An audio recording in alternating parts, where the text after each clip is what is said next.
சீதா அருண் ஜோடி யாருக்கெல்லாம் ரொம்ப பிடிச்சிருக்கோ மறக்காம நம்ம வீடியோக்கு ஒரு லைக் பண்ணிக்கோங்க. இப்போ என்ன நம்ம முத்து கூட அருண் பிரச்சனையில் இருக்கிறாரு. ஏற்கனவே அவங்க 2 பேரும் போட்ட சண்டையில் முத்து நல்ல எண்ணத்தில் தான், அதாவது அருண் கீழே விழுந்துடக்கூடாது அப்படின்னு தான் பிடிச்சாரு. ஆனால் அவரோட சட்டை பாக்கெட் கிழிஞ்சிருச்சு. என்ன பண்ணுறாங்க அப்படின்னா, இதை நீங்கள் பாஸ் பண்ணவே கூடாது, நான் இதை பார்த்துட்டே இருக்கணும், அப்போ தான் அந்த ரவுடியை எப்படியாவது நடக்கிறதுக்கு எனக்கு அந்த பழி வாங்குறதுக்கு அந்த உணர்வு இருந்துகிட்டே இருக்கும் அப்படின்னு சொல்லி சொல்கிறாங்க. சீதாவுமே இப்படி இல்லாமல் ரவுடிங்க இருப்பாங்க, அப்படியே பிடிச்ச ஜெயிலில் போட வேண்டியதுன்னு அப்படின்ற மாதிரி அவங்க சொல்கிறாங்க. நான் டியூட்டியில் இல்லைன்றதுனால தான் நான் அப்போ எதுவுமே பண்ண முடியல, ஆனால் என்கிட்ட சிக்குவோம் அப்படின்னு சொல்லிட்டு இருக்கிறாங்க. இப்போ என்ன நடக்குது அப்படின்னு சொல்லி பார்த்தீங்கன்னா, நம்ம முத்து கார் டிரைவிங் ஸ்கூல் வச்சுருக்காங்க இல்லையா, அது சம்மந்தமாக ஏதோ ஒரு பிரச்சனை வருது. அப்போ தான் அருண் முத்துவை அரெஸ்ட் பண்ணி லாக்அப்பில் வச்சிடுறாங்க. இப்போது சீதா மீனாவுக்கு ஹெல்ப் பண்ணுறதுக்காக அருண்கிட்ட ஹெல்ப்பு கேட்குறாங்க. என்ன என்ன எங்கள் அக்கா ஹஸ்பண்ட் இருக்காங்க, எங்கள் மாமா, அவங்க ரொம்ப நல்லவங்க, அவங்க பண்ணாத தப்புக்கு உங்களை மாதிரி ஒரு போலீஸ்காரர் அரெஸ்ட் பண்ணி வச்சுட்டாரு, எப்படியாவது எங்கள் மாமாவை நீங்கள் தான் காப்பாற்றி கொடுக்கணும் அப்படின்ற மாதிரியே சொல்கிறாங்க. எங்கள் அக்கா ரொம்ப கஷ்டப்படுறா, எங்கள் மாமா மேலே கண்டிப்பாக தப்பே இருக்காது, அந்த போலீஸ் மேலே தான் தப்பு இருக்கும், எங்கள் மாமா ரொம்ப நல்லவர், எங்களுக்கு எங்கள் அப்பாவுக்கு அப்புறம் எங்கள் மாமா தான் எங்களுக்கு எல்லாமே, எங்கள் சத்யா கூட இந்த மாதிரி பிரச்சனை பண்ணிட்டு இருக்கும்போது அவனோட உயிரையே காப்பாற்றினாங்க, எங்கள் மாமாவுக்கு அப்புறம் எங்களுக்கு எல்லாத்தையும் பண்ணுறது எல்லாரையும் கவனிச்சுக்கிறதே எங்கள் மாமா தான், எங்கள் அக்கா தான் கஷ்டப்பட்டு என்னை படிக்க வச்சா, எங்கள் அக்கா படிப்பை தொலைச்சிட்டு பூ கட்டி சம்பாரித்து என்னையும் என் தம்பியும் படிக்க வச்சா, என்னை ஒரு மிகப்பெரிய ஆளாக்கணும் அப்படிங்கிறது தான் எங்கள் அக்காவோட எண்ணமே, எங்களுக்காகவே அவளோட சந்தோஷத்தை தொலைச்சிக்கிட்டா, ஒரு நல்ல ட்ரெஸ்ஸு கூட போட மாட்டா, இப்போ அதே மாதிரி தான் எங்கள் மாமா ரொம்ப நல்லவங்க அப்படின்ற மாதிரியே சொல்கிறாங்க. எப்படியாவது எங்கள் மாமாவை நீங்கள் வெளியே எடுக்கணும், உதவி பண்ணுங்க அப்படின்ற மாதிரி கேட்குறாங்க. அருண்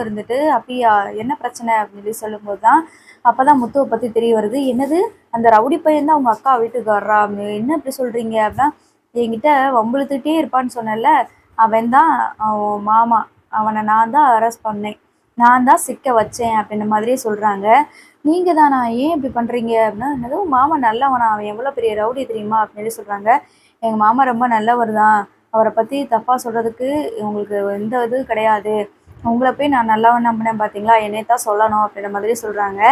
என்ன சீதா சொல்கிற, வார்த்தை ரொம்ப பேசுகிற அப்படின்னு சொல்லிட்டு அருண் கேட்குறாங்க.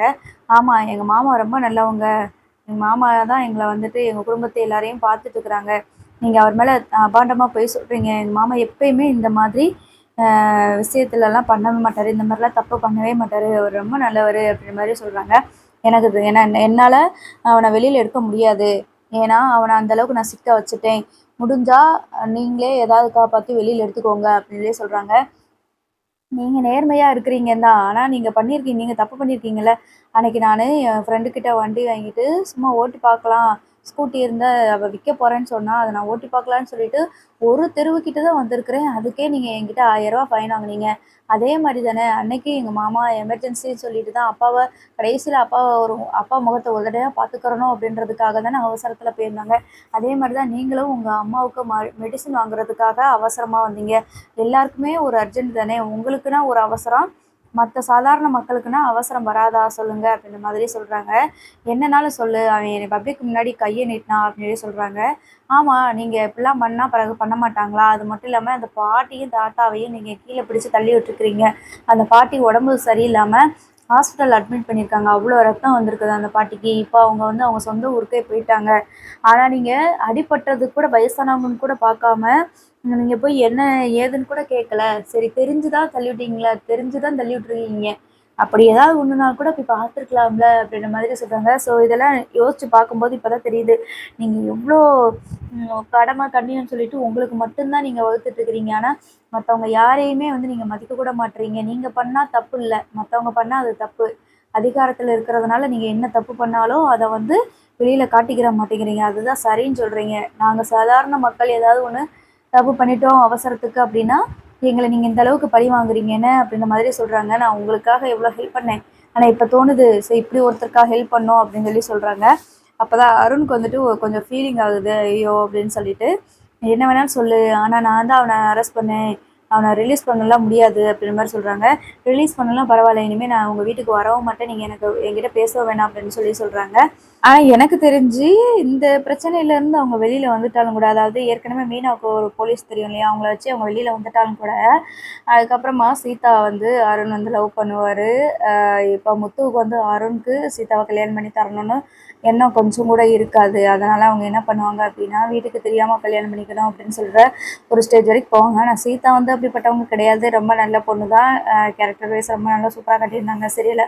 ஸோ அதனால் எனக்கு தெரிஞ்சு அவங்க கல்யாணம் பண்ணுறதுக்கு வாய்ப்பு கிடையாது. ஒருவேளை அருண் வந்து முத்துவை பழி வாங்குறதுக்காக இந்த மாதிரி பண்ணுறதுக்கு வாய்ப்பு இருக்குது. அப்படி பண்ணிட்டாங்க அப்படின்னா நம்ம மீனா வந்து கண்டிப்பாக சீதாவை கடைசி வரைக்கும் ஏற்றுக்கவே மாட்டாங்க. உன்னை எந்த அளவுக்கு நான் பாசம் கட்டி வளர்த்தேன், நீ இப்படி எங்கள் எல்லாரையும் துரோகம் பண்ணிட்டு இப்படி கல்யாணம் பண்ணிட்டு வந்து நிற்கிறியே அப்படின்ற மாதிரி அவங்க சொல்லத்தான் போகிறாங்கன்னு நினைக்கிறேன். சரி, தொடர்ந்து பார்ப்போம் என்ன நடக்குது.